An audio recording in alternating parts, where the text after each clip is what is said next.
Kyle Pitts.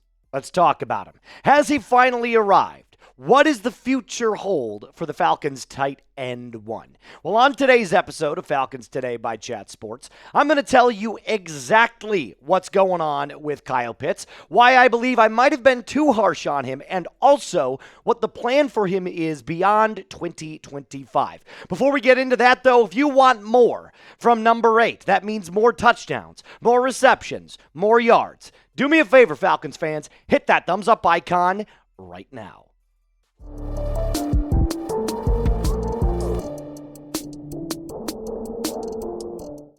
Dirty Birds fans, welcome into the show. My name is Moose, your 2025 host. And look, before we start, I know there's going to be some Falcons fan that's like, weren't you just talking shit about Kyle Pitts? Yes, a little. Not too much. After the Panthers game, I had said that Kyle Pitts was just another body in this offense. And I'll be the first one to admit that I am a man. I am also a fan, and that means sometimes I can get a little overly emotional. I can say things that I don't necessarily mean or that are a little bit too harsh. And this schmuck right here, look at his dumb face, said that Kyle Pitts was just another guy in this offense. And I might have jumped the gun just a little bit. I feel like after the Panthers game, there was so much to be upset about that I couldn't give any player on that offense any sort of flowers. However, Kyle Pitts showed me in the game against the Washington Commanders that not only is he getting better, but he might be in for one of his best seasons as a Dirty Bird. Now, you might look at the stats right here and say, well, no, not really, because aren't these just kind of pedestrian-like numbers? And yes, they are. However, the upward trajectory of this Falcons offense, at least from what I saw last game, indicates to me that Kyle Pitts might be in for a bigger season, kind of echoing or mirroring what he did in his rookie season. And then this happened after the Commanders game. He broke his silence on his contract talk. Whoa, contract talk in the middle of the season. What does that mean? Well, Kyle Pitts actually took the high road, and I give him all the credit in the world for this. He said that is something that at the end of the year, I'll maybe think about, talking about his contract extension, what he's going to be asking for, so on and so forth. There was a little bit of drama this offseason early talking about the Kyle Pitts trade rumors or extension talk, and I totally get it. Every single player wants their money. Every single player wants to be the highest paid at their respective position. However, I don't think Kyle Pitts has earned the right to be the highest paid wide receiver, tight end in the National Football League. But Heavy on Falcons had this to say about Kyle Pitts' contract extension. The former Florida Gator is letting his play speak for him right now. Through 4 games, Pitts has accounted for 20 catches, 205 yards, and 1 touchdown. His best start since his rookie season, when he racked up 68 catches for 1,026 yards. He's currently on pace for 872.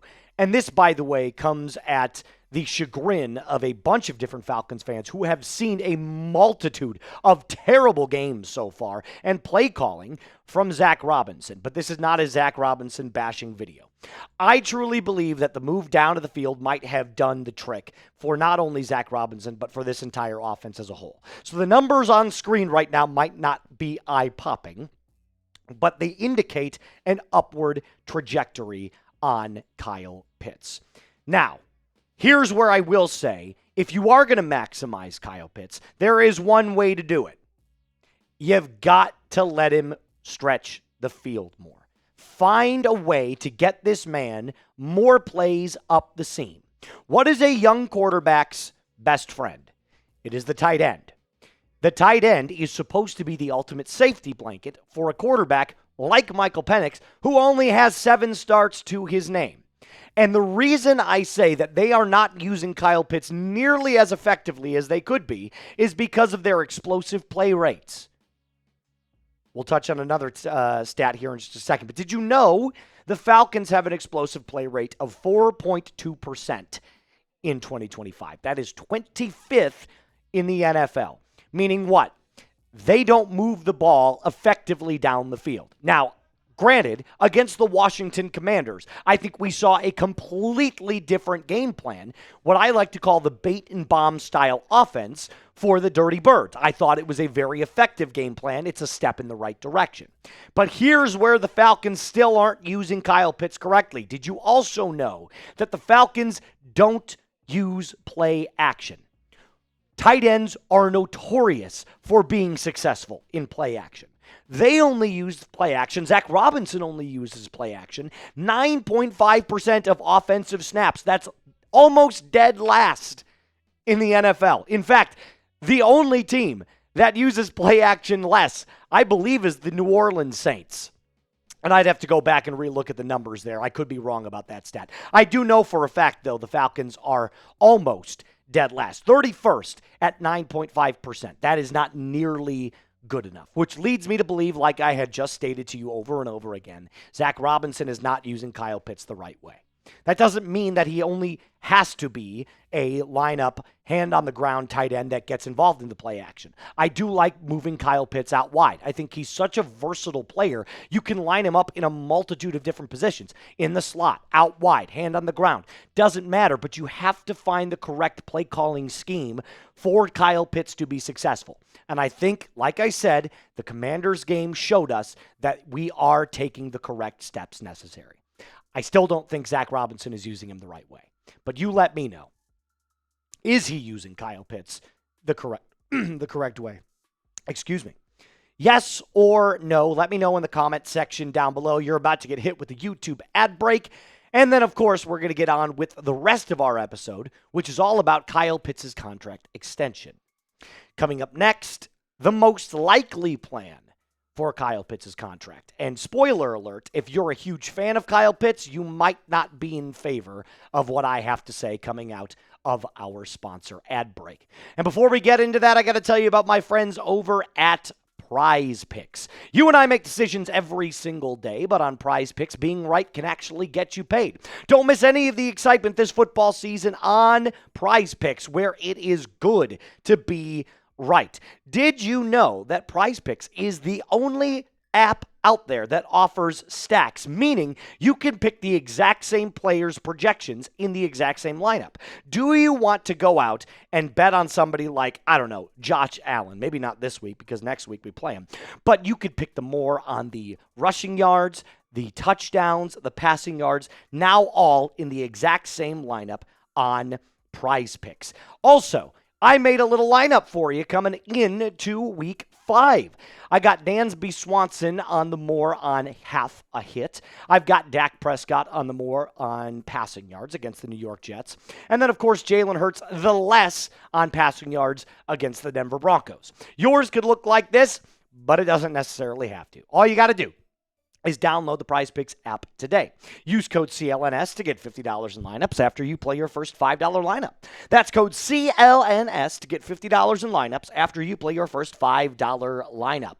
PrizePicks, it is good to be right. So here's the unfortunate circumstances surrounding Kyle Pitts' contract. The Falcons now have the opportunity to franchise tag Kyle Pitts, who is coming up on the last year of his rookie deal. If they do so choose to franchise tag Kyle Pitts, they have to pay him $16 million in 2026.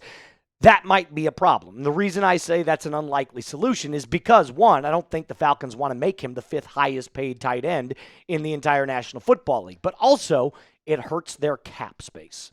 Here's what Heavy on Falcons had to say about franchising Kyle Pitts. If Atlanta opts for the tag, it will have to make tough choices with the salary cap in 2026.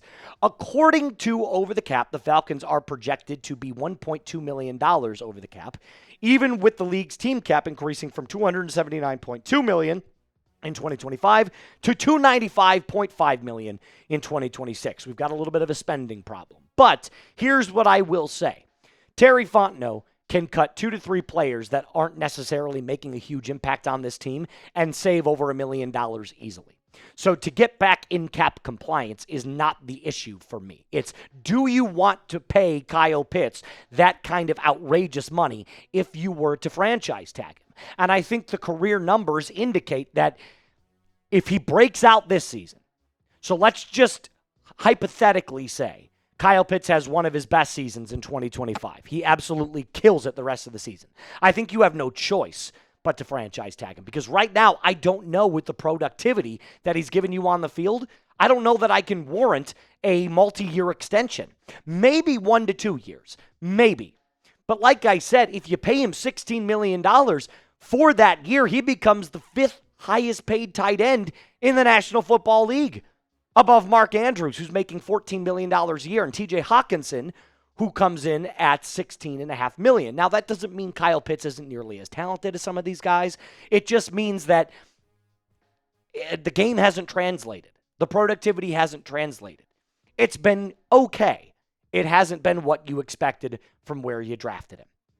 So here are the only options that you can, at least according to me, explore with Kyle Pitts after the 2025 season. You can either extend him, and if you do extend him, you're not giving him anything more than like a 1 or 2 year extension, which I highly doubt that he'll take, because he'll want that security for a 3 or 4 year extension. You could franchise tag him, pay him $16 million a year, but then you have to work on different moves to make yourself cap compliant. And then, of course, the elephant in the room. You could trade Kyle Pitts. Now, personally, as much as I think it is unlikely, if I am Terry Fontenot, I franchise tag Kyle Pitts. I think I would want to see 1 more year, pay him a good amount of money in 2026, work on getting cap compliant, and just figure it out and kick the can down the road a little bit. However, I personally also understand that that's not how every player and their agent works. That's not how every GM works. So I think the jury is still out on what to do with Kyle Pitts. It's a very unique situation. Everything is going to be dependent on how he plays for the rest of the 2025 season. So I'll ask you this final question before we get on out of here. Should the Falcons franchise tag Kyle Pitts? Type T for tag or type E for extend. I'm typing my T for tag, but if you want to say extend, or maybe you want to trade him, let me know in the comment section down below and explain your answer. Defend yourself. We're all about healthy banter here on Falcons Today. That's going to do it for us on today's episode. A reminder to hit that subscribe button if you haven't. We are on our way to 42,000 subs. Hit that like button if you haven't already to see more out of Kyle Pitts. And as always, Falcons fans, rise up and be cool.